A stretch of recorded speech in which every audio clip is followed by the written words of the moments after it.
going on, everybody? Welcome back to the ILLMented Reviews. I am your host, Mood616, and thank you once again for stopping in, guys. Yes, episode 14 coming at you live and direct. And yes, we are going to take it all the way back to 2022. That's right, it is 2023 now. With a documentary that I had no idea that was coming out. And I'm so glad that this actually got made because I've known about this crew. I've known about this name forever. Being a huge hip-hop fan and growing up, especially in the West Coast too, I think it might have been a little bit more popular over here at the time back in the 90s when the name became a kind of a household graph name. That this story actually got told because I never really knew the facts of or the origins of this crew. And we're talking about a documentary called Can't Be Stopped. Yes, it's a film about a graffiti crew named CBS, or Can't Be Stopped. And this is the story. This is the origin story and the history of this legendary graph crew. So basically, to kind of break it down and stuff like that, if you're a huge graffiti fan, you're going to really want to know about the story because these guys legitimately changed the way and the perception of how graph was perceived. Because at one time it was just straight up like vandalism, terrible, they're terrorizing the city and stuff like that too. It becoming mainstream. And there was a reason why it became more known worldwide and more mainstream and stuff like that is because these cats right here kind of set that into motion. So basically CBS was a graph crew that started in Hollywood, California. And, let's back it up a little bit. So Hollywood back in the early 80s and 90s is not probably the Hollywood that you think it is. It's kind of like the equivalent of like 42nd Street, New York back in those days. It was very scummy and dirty and it wasn't exactly all the glamour and glit that you think it was. So basically it was this crew of 4 guys. They started this graph crew called CBS, Can't Be Stopped. And, it started out as a 4-man crew, and they essentially wanted to kind of like add members and just kind of take over the city because it was started by guys that were essentially street kids. They were pretty much homeless and stuff. They came from broken families and stuff. And basically the graph crew was their family. So they wanted to extend that and, kind of show love. And if you're into graffiti, that tagging around and stuff like that is about giving yourself an identity. It's more or less getting respect from your peers and stuff like that. It's more of just like, it's kind of like a popularity thing in a sense. But that's why these people do this stuff. Anyways, so 1983, this 4-man crew starts. So they expanded like 83, 84. And so they started expanding about 85, 86. And that's when they incorporate this white cat named Skate. Now, Skate was this huge-ass kind of loner, kind of dorky white dude. I guess he was like 6'4", like 300 pounds. He was just a big dude. Anyways, he kind of wanted to get in there. At first, they didn't really want to let him in and stuff because they didn't think he kind of fit the family profile and stuff. But anyways, they let him in. And it turns out that this guy forever changed the game. Like he was he was so highly motivated and brought in more people into the CBS crew and stuff like that. And they loved what he was doing. They loved his motivation for the art and always going out there and bombing every single night and doing all this stuff. And then it just kind of resonated. And from there on, they just started adding members and taking over the city and doing what they needed to do with the graphing and stuff like that. Anyways, this shit just kind of blew up from like 86, 87 until basically 1993 is when tragedy struck the CBS crew. By this time, they were so well known. They were battling other graffiti groups in Los Angeles and Hollywood areas and stuff like that. People were fighting and they were getting shot and stuff. It was just crazy, crazy times. If you know anything about the late 80s and early 90s in California, it was nuts. I mean, you got the riots in 92, the gang violence, everything was just nuts there. I mean, Hollywood was no exception. It was pretty crazy. So you got the graph wars and stuff like that. But in 1993, Skated, he was the biggest thing in graph in the West Coast. Everybody looked up to him quite literally because he was a huge dude. And, he was one of those guys that really set everything in motion. He had these families for CBS, or he had these rules for the group, for the family, basically. He would check on everybody all the time, and if people were getting out of line, he'd set them straight and stuff like that. He was kind of like a father figure, which is kind of ironic because he came from such a broken home and he was such an introvert and stuff like that. But he was the guy. He was the leader of CBS. Everybody looked up to him. He kept the glue in place. And So in 1993, everything is going good. CBS is at the height of their success in the streets and stuff. There, you can't go 1 foot without seeing a CBS tag. There's so many great artists out there. Anyways, one night he's tagging in a train yard where that's where they just kind of extended, because they weren't really doing train cars until about that point, because they thought, you know, it was a good idea, because you take up a train, it's moving art, right? It travels from place to place. People get to see that shit because they're not traveling themselves.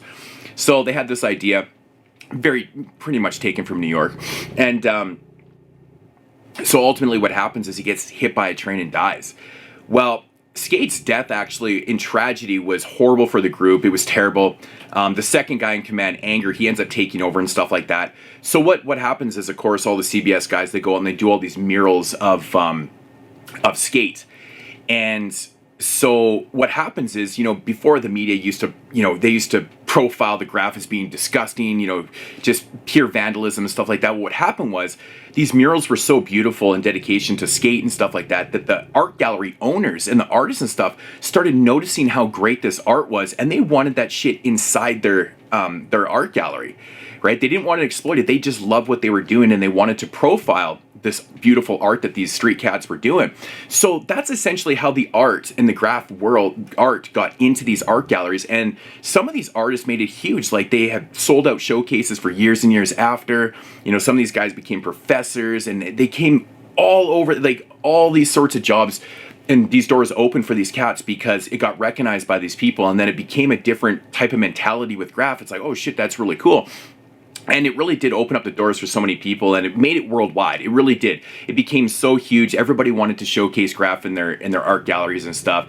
And then from there on, you know, it's like CBS blew up to the point where, you know, the guys started traveling the country and going to New Jersey and doing all these places and putting CBS everywhere. And then it got worldwide. They have crews that are in Japan and like in France, and it just opened up the doors. It opened it up for the mainstream, and like you can see CBS. There's chapters even in Canada. It's insane how this thing just blew up after the art galleries, and you know, and when they got a hold of it, and just got, you know, it kind of exploited to the point where it was like, holy shit.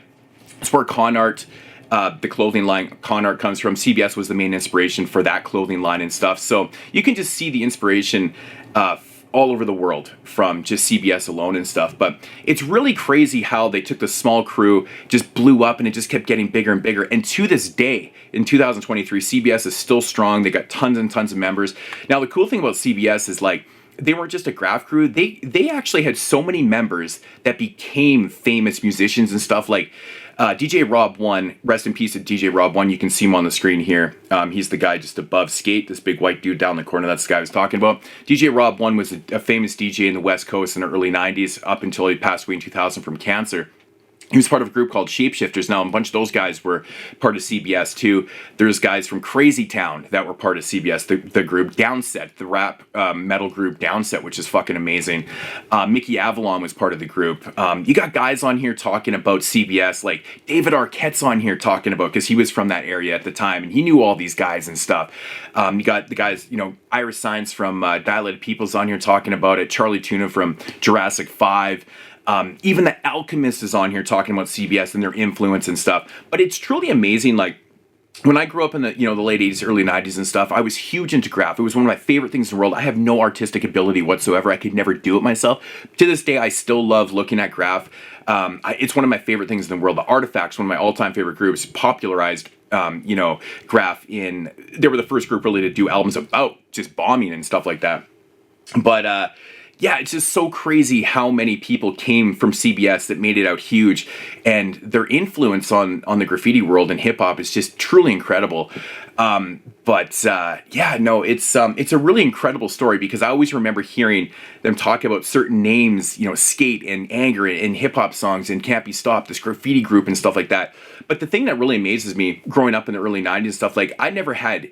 This is way before cell phones, even before people regularly carried cameras and stuff. It's amazing how much was actually documented of their pictures, or of the graph art and stuff like that from back in the day, and just having general pictures of each other and shit like that. Because they have more pictures than I did. Like, I never took pictures of me and my homies and stuff like that at all. But it's amazing some of the pictures, some of the captions from these eras and stuff like that from the young cats and stuff. And it's really amazing.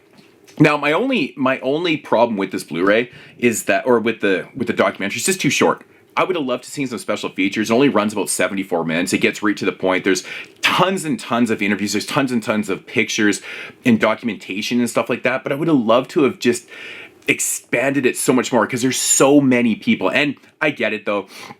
I think there's people that probably didn't want to appear on screen and stuff like that. It kind of makes sense. But there was so many people involved in CBS that you could have had hundreds of people talking about it. It's a really interesting story. You got other cats that had falling out and then they came back to try to do a 20-year reunion. There's so many elements to this. It's really interesting. But man, some of the art though, it's truly outstanding to see. It's just amazing what these guys did. And, you know, big ups to everybody that made it out, you know, off the streets and made something of themselves. Like, Cisco is one of the craziest things ever because Cisco was a bomber that, you know, he used to do the craziest shit, right? He used to fucking tag in the craziest places. Anyways, his shit made it into the media and he ended up getting arrested. So he comes back after being arrested, and he's the guy that made the cat faces in LA famous. So he changed up his whole style, and he used to be known for like a certain type of fonts and stuff. Anyways, he comes back and he starts spray painting everything with cat faces. Well, that was Cisco. Anyways, that guy became so famous, and his art became, you know, huge in the art scene and stuff like that. He became like a fucking professor. He's a fucking professor now. The guy that did all the cat faces, because that shit used to get documented all the time back in the day. Who the fuck is this guy doing the cat faces on manholes and everywhere? But that was him. He had to change his identity, and that was him. So that was actually really cool to find out, because I remember that shit being televised. Like, what the fuck? The graph is out of control in LA. There's cat faces everywhere. It's fucking hilarious, man. But really, really dope stuff here, man. Yeah, there's some, oh, man, like, rest in peace to TJ Robb 1, man. What a shame, man. That guy was an underground legend. So many mixtapes and stuff. I remember getting his West Coast Classics underground tape back in 97, 98. And like, I think it was a little bit easier for us in the West Coast, north of Cali, to get those things. But man, I don't even remember how the hell I was even listening to that shit. But yeah, it can't be stopped. If I had to rate it, I'm going to come in at about a 9 out of 10 on it. I just wish it was longer. Now, if you're fans of graph and shit like that, I got to recommend Style Wars. Style Wars is like the original documentary. 1983 New York documentary, the early days of graph. Both versions of this, you got to check this shit out, man. If you're into graph, and one of my all-time favorites, which I even have the Wild Style, if you can see it, the Wild Style tattoo on me. 1982, I think it came out. So you know, it's actually a movie shot fully guerrilla style. If you're not familiar with Wild Style. But it documents hip-hop, the early stages of hip-hop as a culture. So it's about MCing and DJing and graphing and b-boying. So there's literally b-boy battles, and there's MC battles and DJ battles and graphing, and it's fucking amazing. So if you're into that shit, and if you're familiar with those, you got to check this out, man. West Coast Legends CBS graph crew. Absolutely love this shit, man. It was really, really good. I just wanted more. Like, it finishes up and I'm like, damn, I really want to hear more about this. So, but I just loved that, you know, they had guys like Alchemist and like I said, there probably could have been hundreds and hundreds and hundreds more people involved in this. And I'm sure there was other guys from CBS that weren't even mentioned that made it out and did shit too. But, you know, it's just really cool from Downset to like Crazy Town to like Shapeshifters and all those cats, man. It's just really pretty cool. So, can't be stopped from MVD Visual. Available now, so go and check it out. Really good stuff. Can't recommend it enough, man, if you're into this shit. So, cool. All right, so that's going to do it here for episode 14 on the ILLMented reviews. And I will check you guys later with another review. And as usual, deuces.